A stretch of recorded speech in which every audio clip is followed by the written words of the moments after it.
Allez, on va s'intéresser maintenant à Paradigme Brussels. On reçoit Nicolas Lecoche, son directeur général. Bonjour. Bonjour tout le monde. Merci d'être avec nous. Alors si nos téléspectateurs et nos auditeurs ne savent pas ce que c'est Paradigme, on peut leur donner un indice. C'est le nouveau CIRB, mais il faut être honnête, certaines personnes ne savent pas non plus ce que c'est le CIRB. On va vous laisser nous l'expliquer en quelques secondes. Là. Merci.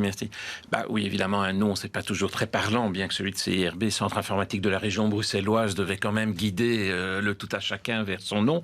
Paradigme a l'air peut-être un peu plus étrange, mais en fait, dans Paradigme, il y a partenaire, il y a administration, il y a digitalisation, donc on reste quand même dans le même sujet, mais il y a aussi mutualisation, et ça, c'est vraiment le grand changement, je dirais, pour les années à venir. Donc voilà, c'est un acronyme, mais vous avez réussi à en faire un mot qui résonne dans le secteur du numérique. Est-ce que vous pouvez nous rappeler quels sont les rôles premiers du CIRB devenu Paradigme? Parce que vous avez un rôle pour les citoyens, un rôle pour les entreprises également de la région, mais aussi pour tout ce qui concerne les administrations régionales. Tout à fait. L'idée était effectivement de changer de paradigme, c'est-à-dire de prendre en premier le rôle que l'on a pour les usagers bruxellois, les gens qui tous les jours sont confrontés évidemment aux administrations bruxelloises, mais d'une manière générale à l'écosystème numérique bruxellois.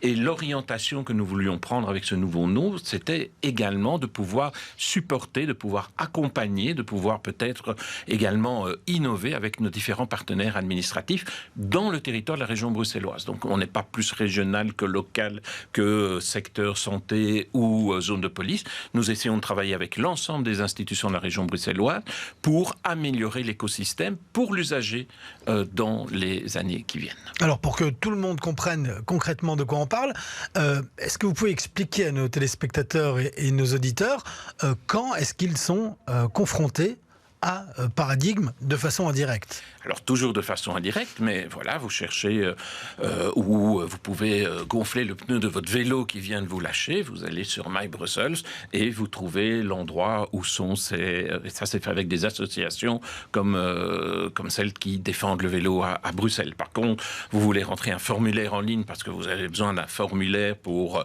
un emploi, pour une attestation quelconque, vous allez utiliser Irisbox qui est la plateforme par laquelle vous pouvez obtenir ce genre de formulaire. Vous voulez rentrer un permis de transformation, puisqu'on parlait d'architecture avec votre précédent invité, eh bien, ça sera via Nova, qui est un logiciel également qui est à disposition des usagers, mais qui est toujours réalisé en partenariat avec les administrations, dont c'est vraiment le métier, évidemment. Donc, nous sommes là en support. Et l'intérêt de ce genre de formule, parce que les différents acteurs de ce secteur économique bruxellois, ils peuvent se diriger également vers des entreprises privées qui fournissent ce genre de services. Oui, sauf que quand vous devez rentrer une demande de permis, c'est quand même les interlocuteurs publics qui vous la donnent. Quand vous avez besoin d'une attestation, ce sont les interlocuteurs publics qui peuvent vous la donner. Alors, pour développer ces programmes, je prendrai juste un petit exemple. Aujourd'hui, on s'est rendu compte qu'en région bruxelloise, l'usager était confronté à plus de 200 canaux pour demander des renseignements aux différentes administrations. Et c'est là le changement de paradigme. Nous, on voudrait, je dirais, reconcentrer tout ça et que finalement, le citoyen, très naturellement, tombe assez rapidement sur l'information dont il a besoin, ce qui est quand même, il faut le dire, pas toujours évident avec les partages de compétences entre les différents niveaux de pouvoir.